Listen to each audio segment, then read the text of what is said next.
All right. Hello, hello, beautiful people. Happy Friday. Thanks for logging on. For those of you that are joining us live for our happy hour with some business talk coming your way. We're so excited to have our co-host Amanda King, business strategist, website designer, entrepreneur. She built her own business in 9 months and went from a corporate gig to being able to fully retire and do what she is so passionate about, which is what she's here to talk to us today about and share her great wealth of information and all her inspiration. So really, truly, we all are acquainted with the land of Instagram and social media and website, and we hear about brand and branding, and it can feel like a big undertaking. It can often leave us feeling, I know I'm raising my hand like higher than anyone else. It can feel as though I don't know where to begin. I don't know where to invest. What can I do myself? And so I'm so excited that Amanda not only agreed, but was excited to allow us to bring her in front of all of you to share what she knows to be true. And hopefully, and I know without a doubt, you'll walk away with something you can implement today to make you a better version tomorrow, which is the whole point of this entire series that we've been moving to the virtual space. So Amanda was going to share her great wealth of knowledge at our upcoming event that we had to cancel, but she's so generously offered to do a mini version of what she was going to do here. And again, if you have any questions throughout the presentation, please put it down in the chat box. We'll try to get those answered throughout the presentation. And then for those of you that were able to join us live, all of those live, please stay after. Once we end the recording, we will do that coveted open floor Q&A. So it'll be amazing. But Amanda, thanks for joining and so excited to learn from you. Thanks for having me. Super excited for it. So some of the things that I want to go over with you guys today and share with you is the importance of having a website, how to create an experience for your clients, and how you should be showing up online as a business owner. And I feel like, I know a lot of you are obviously in the beauty industry, and I feel like because maybe you work for a salon, you feel like you're not your own business owner, but you should not have that mindset. And I feel like that you should. You are your own business owner, and you still need to brand yourself, and you're still bringing in clients to your salon, right? Even when you do that. So what I mean by creating an experience for your clients, that is something that I'm very passionate about in my business. I want all of my clients to have an experience. I don't want them to just feel like, oh, this is just another client. This is just another haircut. This is just another person. And I don't care about them genuinely. So some of the things that I feel like you could do to create an experience for your clients, and I don't know, can you, Lindsay, maybe share with me, like, what sorts of things is typical in your industry to create an experience for your clients? Yeah, and of course, you guys, go ahead and use that chat box. Tell me what you're thinking as well. For many of you on the call that know me, you know that I was behind the chair. Yeah, I was behind the chair for 15 years, but I'm no longer actively working behind the chair, although I don't think that part of you ever leaves. But some of the things that help to really give someone a better experience in person would be a thorough consultation, really truly getting an understanding of what that person's desired end effect is. Another thing for giving them a great experience is partnering with really great hair color or chemical product lines that either are less toxic, less sensitizing, just allow the client to be more comfortable, partnering with really great retail that helps them to extend the look that you achieved with them, and giving that really thorough educational experience to them about how to use these products when they take them home. So really completing that education for the how-to. And then the other thing is ensuring that you're doing that close of sale with them. So inspiring and sometimes requiring them to do that pre-booking to ensure that they have that coveted space with you. These are some of the things. In addition, some of the other things are really great head massages when we're rinsing out color or doing a shampoo, blow dry haircut. So those are a couple of things. We have some other professionals on here that do nails and makeup and whatnot. So of course those extend to massage or paraffin treatments or other things of kind of that bag, if you will. Yeah. And some of the other things that I thought of too is just like, when people think about maybe going to like a salon or to go get their nails done or hair done, not having those outdated magazines sitting out there, like those little small things are still things that you should still be thinking about. Maybe having refreshments out there somewhere. And something too is like, I feel like when women or men, when we go to the salon, like maybe we're not feeling the best about ourselves. And that's the time that we have to ourselves. And we know when we leave there, like we are going to feel 100%, like I'm going to look beautiful. I'm going to feel beautiful. Like this is my time. And kind of just honoring that and letting them know that, like, having that repertoire with them when you're there. And I know that sometimes, obviously, we all probably don't have good days every single day, but still trying to hold that conversation with them if that person is wanting to. I know that some people aren't, but those are also some smaller things. The type of music that you have on, the lighting, like the smallest things that maybe sometimes we don't think about are still important. Or like, yeah, aromatherapy, having that stuff out there is amazing. Like that is all about the experience. So they're not just remembering, oh, I got a bomb ass haircut or my nails looked amazing. No, like I was there. It smelled amazing. The music was on point. Like everyone was so friendly. Everyone made me feel welcome and I felt beautiful. That was my day. And I felt beautiful when I left there. And exactly, they felt pampered. Like and that's what I mean by experience too. Just adding those little things in will just make all of the difference. I promise you that. And that's the thing. We want them to refer people to us, and they're going to because they had such a great experience, and they're going to come back again because they had such a great experience. So yeah, and doing that virtually too. And how can we create an experience with them virtually? I have a thing that I always talk about. It's called like, trust, know. I feel like people have to like you, trust you, and know you in order to want to work with you. And now more than ever is an amazing time to start incorporating that into I'm strictly on Instagram, so I'm going to use that as when I'm talking about virtually on social media, I'm referring to Instagram. You can do this wherever, but showing people a little bit behind the scenes. It doesn't have to always be business, and it shouldn't always be business. They should get to know you on a little bit of a personal level too, because when they relate to you and they feel like they know you, they feel like they trust you, they're going to want to come and work with you, or in your case, come and, have this service done by you. So now, like, just thinking about ways that you can start incorporating that. And like showing, if you have children, showing a little bit behind the scenes. Like today, I was trying to make a video. My daughter's currently not in school. She's just in the background interrupting me every second. And honestly, that's real life right now. And these people are going to understand that and relate to you and probably respond to you like, hey, totally understand, totally get it. Or if you see somebody else, like if you came across my page and you see that happening, building that relationship with me so that now when it's time and everyone's going to be running to the salons, you have these new people because you've been busy building these relationships with them this whole time. So, or you can even, a lot of things, I don't know if, what kind of value can you provide for them right now? I'm very huge on providing value.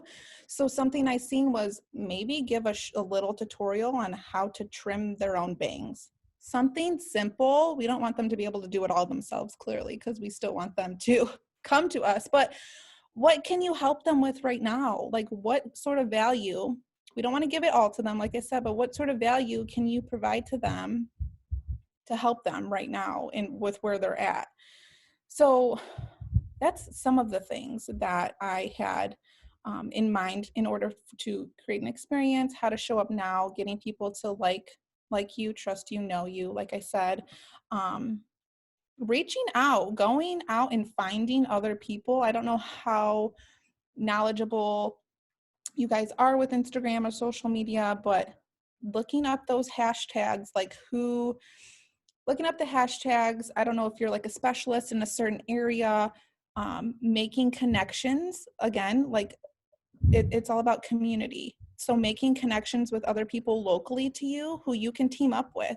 Do you have another a nail tech that you can refer people to, or a makeup artist, or someone, maybe another hairstylist who specializes in something different than you do? So keeping that in mind, especially in this, what's going on right now, just keeping that in mind, that it is not a competition and we all need to help and support each other in some way.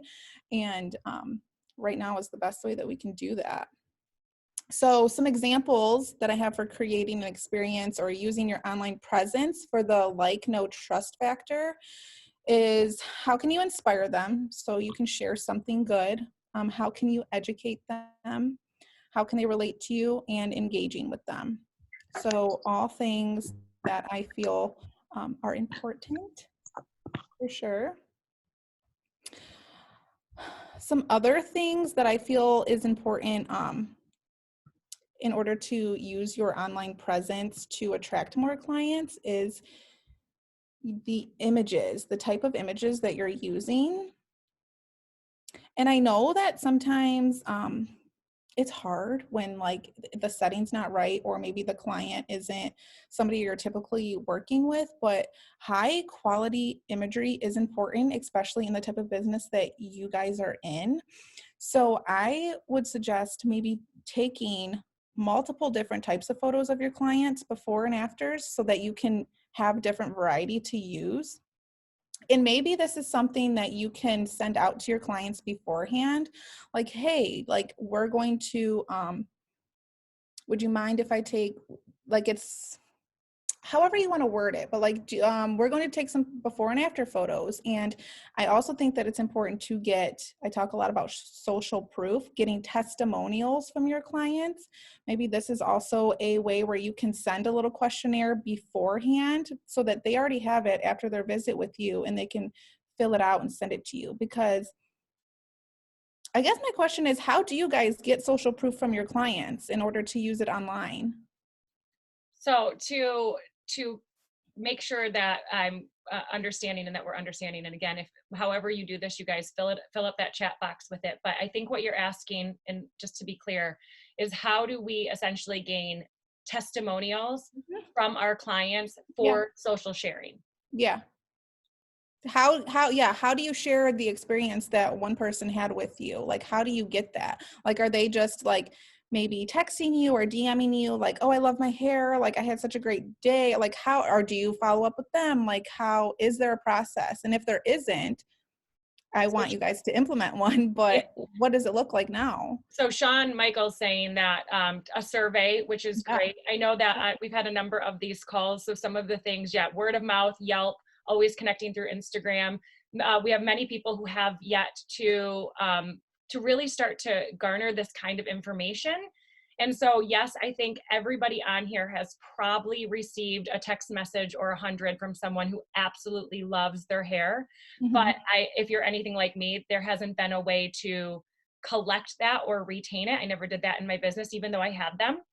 So I'm going to ask back a question. What would be some great ways that you would recommend we collect this information, or that could help us to collect it and then further turn it into social content? Yeah, for sure.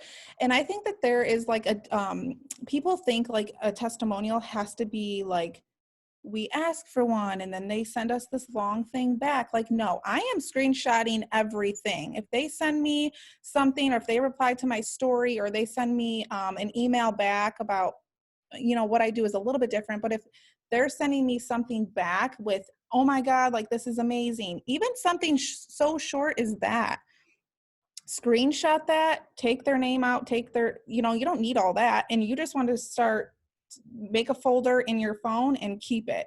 Like the survey, you can, or even if they do send you a testimonial, you can construct that. You don't have to put it word for word. You can construct that in a way that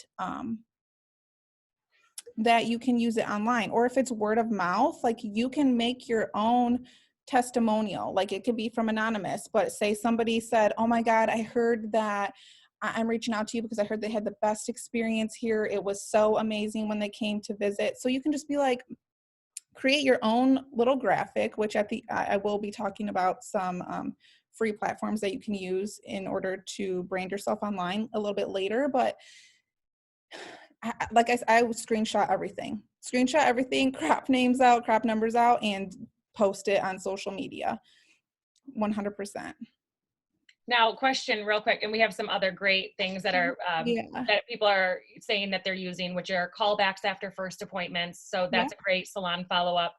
We're also having people, Madeline shared a selfie campaign she has yet to implement, but where people are actually going to take selfies and really give you probably that rated review, or that rave review, I should say. But with screenshots, just curious on either your opinion, or maybe there's something legal here. But with screenshots, would you ask that person, say you wanted, like, yeah, you're going to remove their phone number or whatever, but would your first course of action be to ask them, hey, may I use this in some future social content, and like give them the ability to allow you to use their name as well? Only because, a screenshot likely doesn't have as much of a belief factor as Yeah. something that has someone's name attached to it.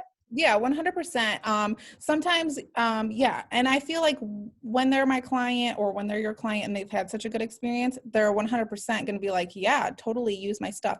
Definitely ask them before that. And like you said, it gives way more of a, like visual, like, oh, it's an actual person. Like, she's not making this up. I don't think anybody would do that. But yeah, definitely just ask them, hey, do you mind if I, share this on social media? And I love that whole selfie campaign that I seen somebody say.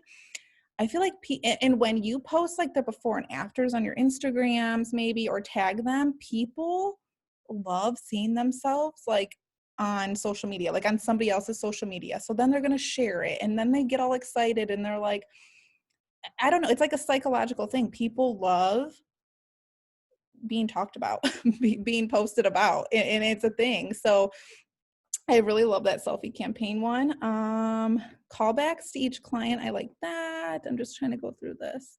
Yeah, and then there was the using the initials. I'll help you too, so that you don't have to keep checking the chat, so that you don't. Yeah. But like another recommendation from Madeline was maybe just using their initials. So again, it's based on a real person.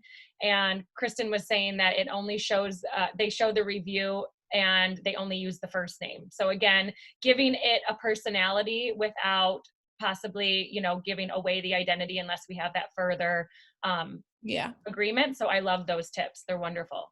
Yeah, 100%. I'm just looking at my notes here.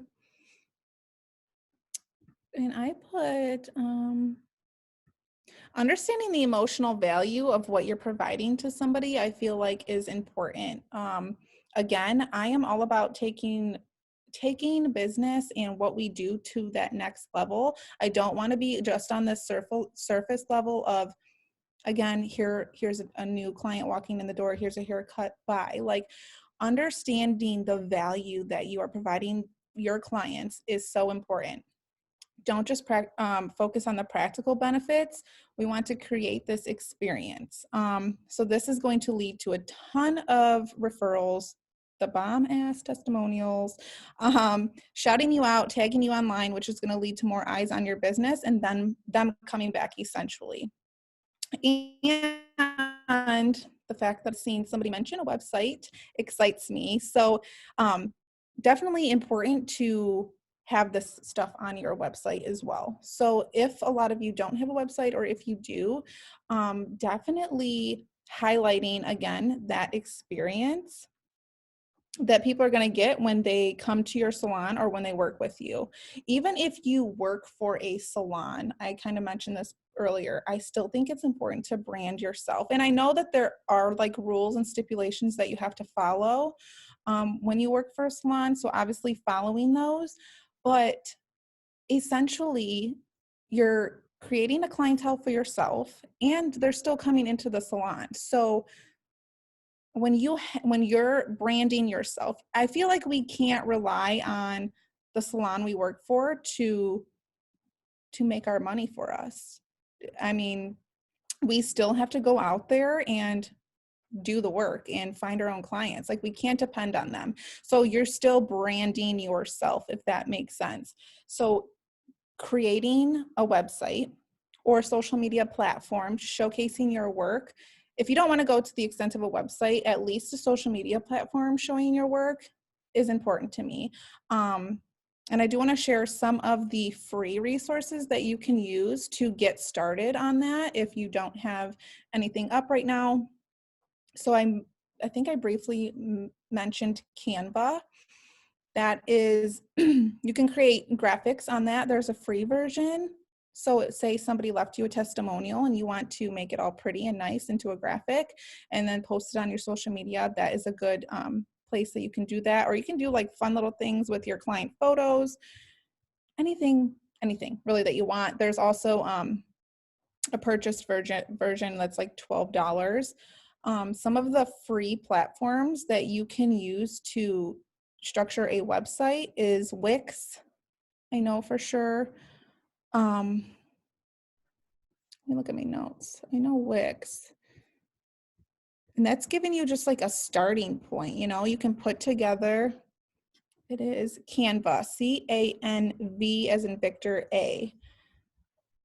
Yes, and if you are not familiar with Canva, then I strongly suggest that on Monday you join us at 10 a.m. here, because we're actually going to be doing a like partnered Canva. So I'm going to be walking through some of the basic ways to use it. And so we'll have some of our other leaders pop in with the ways that they use it, but then we're actually going to create together. So it's going to be a co-working virtual opportunity to get really familiar. So that those folders that you're recommending, maybe go back into your text message. You have a couple, a couple of your customers that always send you, you're the bomb.com, my hair looks amazing, whatever those are.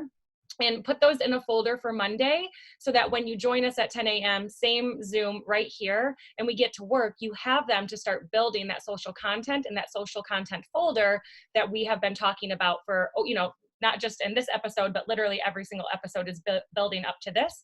So we invite you, if you have yet to experience Canva or feel like that's the intimidating spot where you have all the information, but the implementation's hard, like come join us and we'll do it together on Monday. Yeah, that's amazing. So that is an amazing one to get your stuff out there. And again, you want people to like it, to share it, and even simple things like quotes, stuff like that is awesome things. So some of the things that you should be including on your website as a beauty professional, I feel who it is that you are. I feel like people want to get to know us more than we probably think. I know that I do when I'm working with somebody. So who you are, a little bit about you. If you have a specialty or if you have something that you specialize in, I want to know all about that. Let me see. The testimonials, 100%. You need to have these call to actions all over the place. Call to action. What I mean by call to action is you need to have a place where they can book an appointment with you. Maybe they have more questions. I don't know how often people have, questions maybe about services, a spot where they can ask you questions or send you an email. Definitely 100%. And something I'm also going to say is that you should have something above the fold. And what I mean by above the fold is when you go to a website, before you even have to scroll, you should be able to know who they are, what it is that they do, and how they're going to help you, and a call to action. You need to have that front and center so people know who you are, what it is that you do, how you're going to help them. People are only you have 0.5 seconds to grab their attention when they come to your website.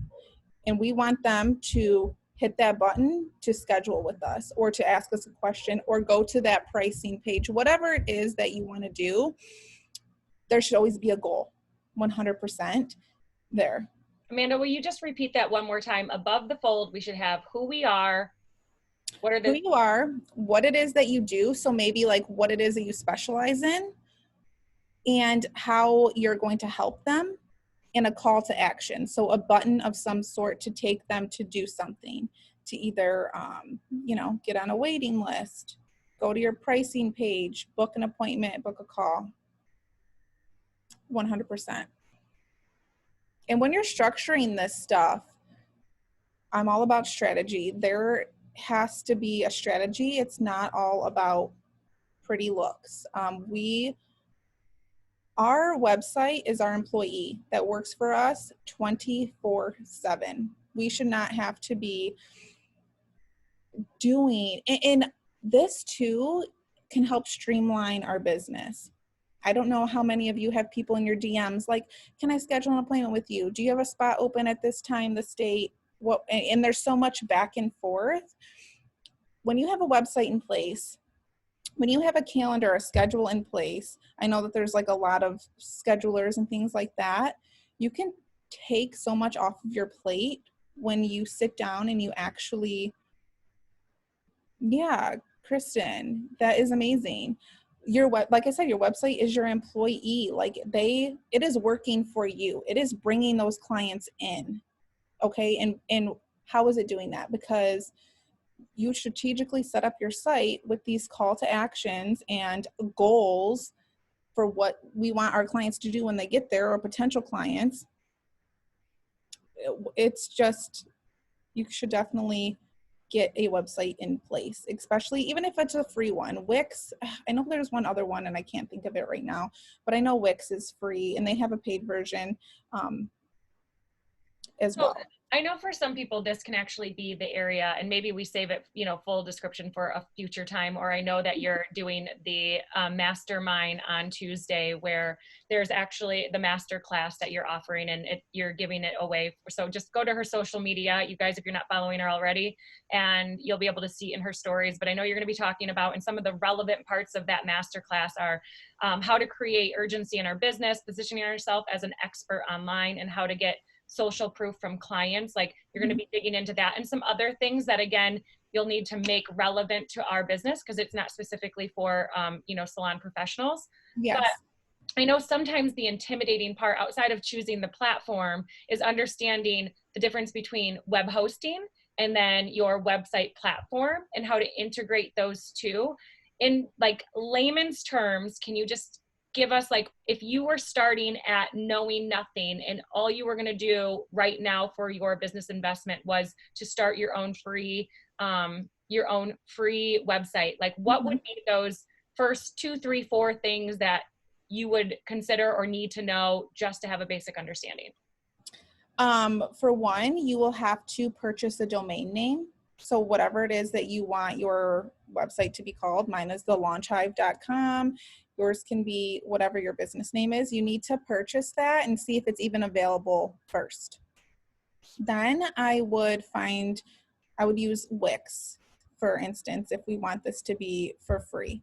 To start out, I would use Wix.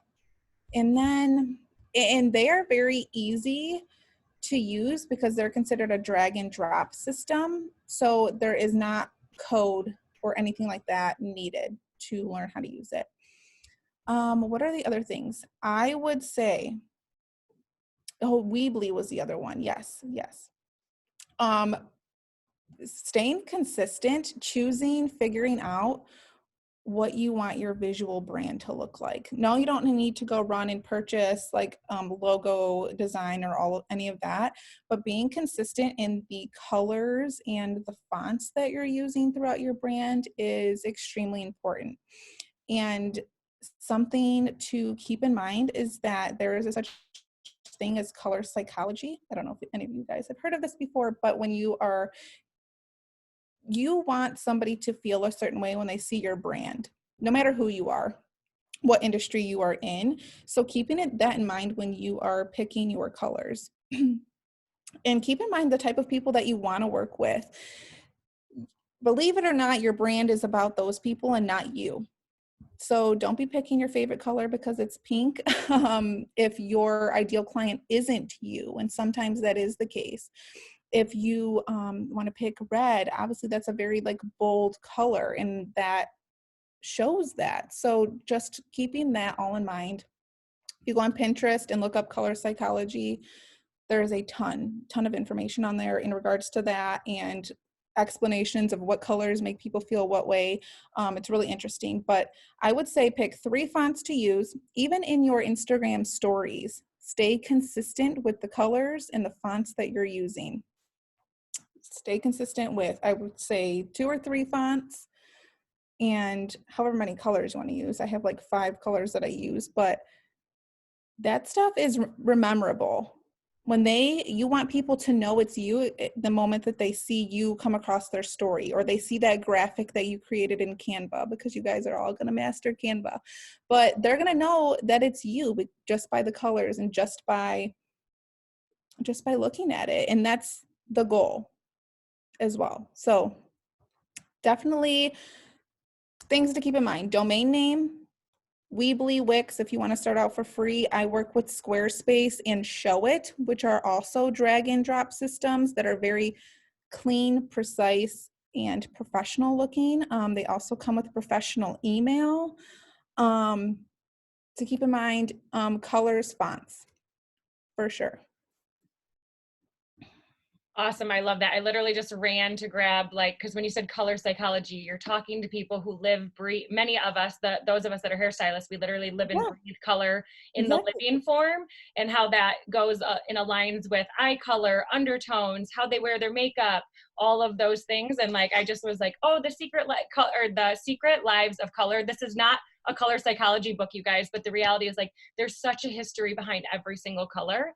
So that was a huge give right there, to go out and become informed, to choose colors that aren't for you, but are for the client you want to work with. That was like light bulb.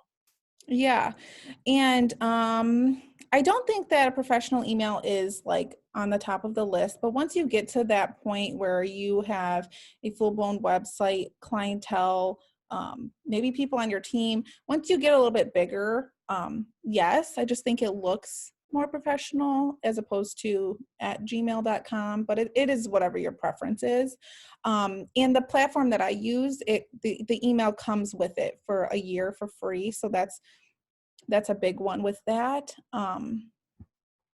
as well. Do you have a favorite hosting, domain hosting platform? Like, I know, this is obviously not a paid advertisement, but everything I do is with GoDaddy, but I don't know, is there one that makes, the marriage? And for me, like, with GoDaddy, they have, you guys, you can get an email attached to your domain name for as little as $3, I think, a month. So it's really inexpensive. In the event that you don't, use a website platform that integrates that for maybe free for the first year. But is there a domain hosting site that is your favorite or most comprehensive or easiest to work with for beginners?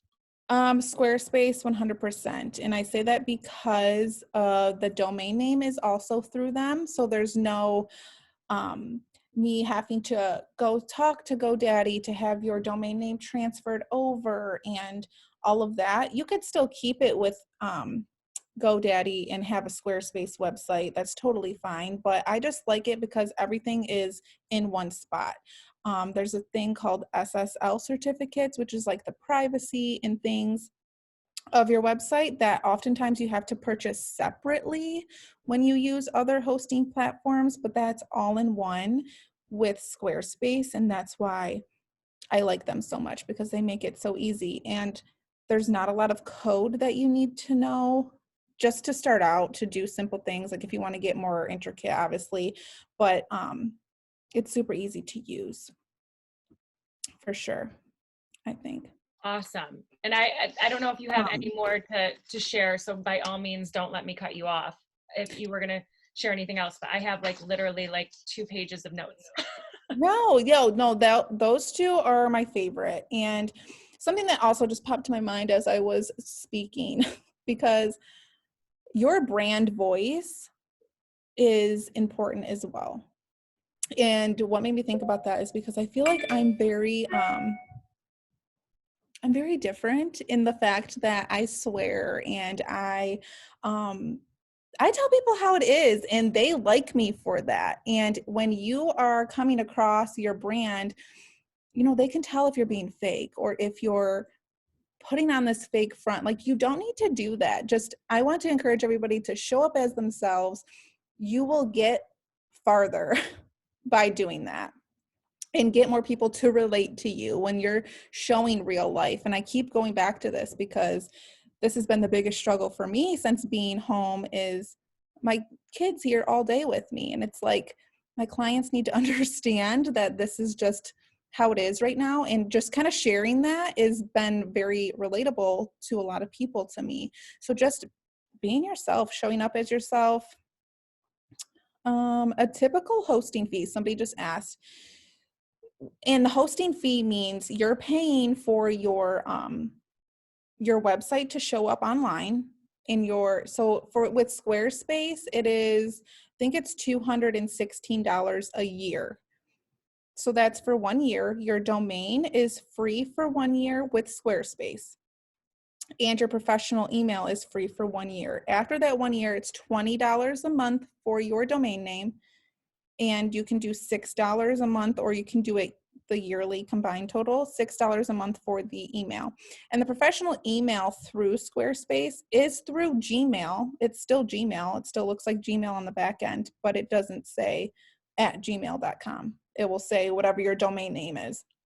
Mine is hello@thelaunchhive.com. So that is like an annual fee. And I feel like that's the typical fee. I'm not too familiar with WordPress. I feel like that is very, G Suite is amazing. I feel like WordPress is, it's not on my level. Like, it's way too advanced for me. Like, I'm gonna be completely honest, I have no idea. So I'm not sure how that is, but, and I feel like for a year, that's reasonable. When, like I said, this is your employee working for you 24/7 to get those clients in. That's a price that I'd be willing to pay any day. For sure. So a question about SEOs, which is search engine optimization. So with your Mhm. website, how important, well, for everyone on here, how important are SEOs? How do you choose the SEOs to add into your website so that, and for those of you that might be, well, SEOs, like, what the hell are you talking about? SEO, Mhm. search engine optimization, essentially it helps you when someone goes into Google and types in something, it actually allows and helps your website to be in the first few of the list or higher up in that list. So what could you tell us for beginners? Because I know a lot of these hosting, so the web hosting sites, Yeah. Squarespace, Weebly, all Mhm. this, they have a place where that is integrated. You Mhm. literally choose your keywords, but Mhm. how do we know which keywords to choose? How many should we add? How important is this? I'd love for everyone on here to learn. I think that that is a good question. How do you know which ones to choose? And this comes back to me with the type of people that you want to work with, or the type of service that that you enjoy the most doing. That is my say, like, there's a million different things that people could probably want when they come. But if you want to and you love doing hair color, then that's what you need to focus on, and that's what your SEO should be around, so that when people are searching the best hair colorist in my area, whatever, in Detroit, you're going to come up. And those keywords that you're going to use are the ones that are related to that. Obviously, I'm not too into like your field and like the types of terms, but those terms that you want to think about, what will people search when they are looking for my service? Those are the words that you want to use. Detroit hairstylist, Detroit color expert. Like I said, whatever is related to that field, those are the keywords, and you want to use those words when you're constructing your website. You want to use those words throughout your website as well, so that So when they're searching, you're coming up.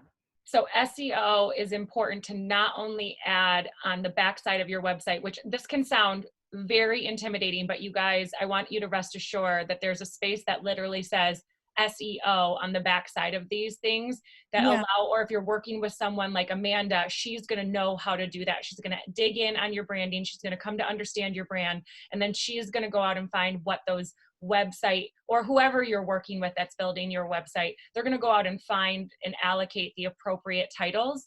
But so I know that, but it's not only important to place them there, but it's also important for us to put them in our website. Is that what you're saying? To use them in Yeah. our content, if you will. Mm-hmm. Yep. And I want to share my screen. Am I able to do that? Let's see. I don't know if it's going to let me. You should be able to. You're a co-host. Desktop 1, it's not allowing me to. Let me make you a host real quick. One moment. Actually, I don't know if I can do that. It might affect. Okay, Once we get to the Q&A, the live Q&A, when we close this up, then we can, let's do the share screen there. Perfect. But I just wanted to show you the back end. Like you can literally see with the SEO, like what it will look like on Google when people search for you, like what it will say. So yeah, those things, like it gives you a full, you can put the description that people will see when your website comes up in this SEO feature. Again, putting those keywords throughout your website that are related to your service, the people, the type of people that you want to be working with or service that you want to be known for. So keeping in mind that client, that's the most important, the type of person that you want to work with, what it is that they're looking for, how you can help them achieve that look or whatever that is, and what they're going to be searching for to find you, for sure. Oh, I love that. So Yeah. we're going to head to the live Q&A, if you're comfortable with that, Amanda. Yeah, is that good? sure. Okay, but before we do, I think everyone knows that we love to leave you with some action steps or some big takeaways. So I'm sure your book looks much like mine, and you are absolutely just thrilled with how much you're walking away with, but some things that we can put into action right now that I thought about. So obviously something so simple as giving a better experience. So removing those outdated magazines, or having magazines or literature that are relevant to what you're providing in the salon. So important. Something that I've never considered is actually, and not every salon I know is able to do this, but the experience and feeling pampered is all about the total service. And so we know as colorists, we need very bright lights for diagnosing hair color and color application and precision cutting. But often our clients, especially our chemical service clients, they go somewhere for a processing area, and to consider having different ambient light in that processing area.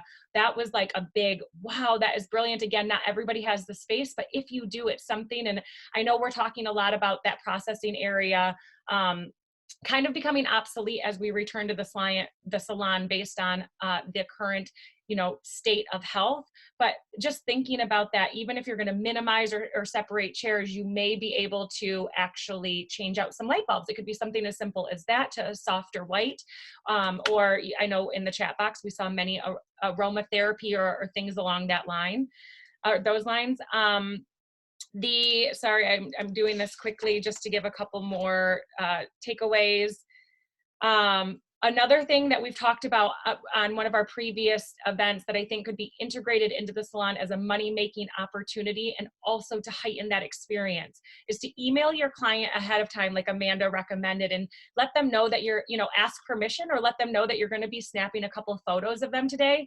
And if they're able to come in without their makeup on, for two reasons. Before pictures are wonderful when they're a little bit more of a hot mess mama. So that's great, because your before and after is going to be there's going to be a larger transition that people can recognize. Number two is to offer them, so you could do this as an add-on service, especially if you have a makeup artist in your salon to build their business. And you could offer, bring in your makeup bag in your processing time. We're going to have our on-site makeup artist actually teach you a little bit of how to use the tools within your bag.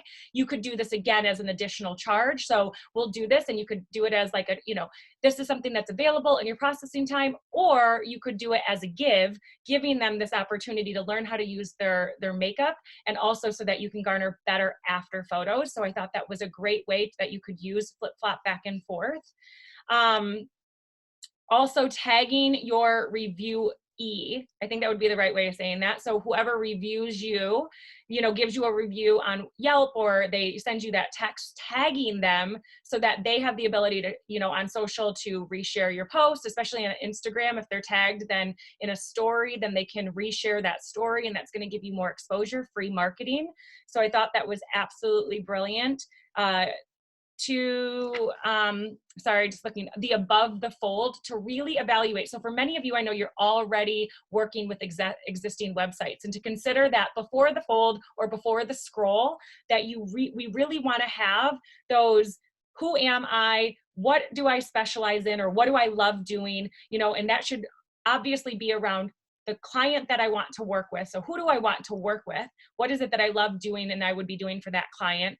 How we're going to be able to do that, and then the call to action to book with you, to call the salon, to send an email, to message you on social, whatever your call to action is going to be. I absolutely thought that was brilliant. You guys don't hesitate, run out and figure out what your color psychology is. I'm now going to be like jumping right off here into Google. And again, you know, if you don't want to have to DIY this, the beautiful thing is that this is what a branding strategist is going to do with you. So hiring someone who can dig in with you on a coaching level to really evaluate who it is that you want to serve, how you want to be perceived, and what you're, you know, just who you are. They're going to be able to help you create these templates or this content for all of that. And you know, the final thing is just the SEOs, and not to get intimidated, but to use these as further support for all that we do. So if you were able to join on today, thank you so much, Amanda, mostly to you. Thank you so much for your wealth of knowledge, your generosity, all that you have shared. I literally have like 2 pages of notes. I'm so excited that what I'm going to start to implement. And for all of you that joined on live, thank you so much. If you're watching this in the future, please share to someone who it could help. The content is relevant to them. And make sure that you follow us on all social platforms at the Stylist Culture Collective, and subscribe to us on YouTube so that you can see, and this video will be up later, so you will be able to watch replay as you see fit.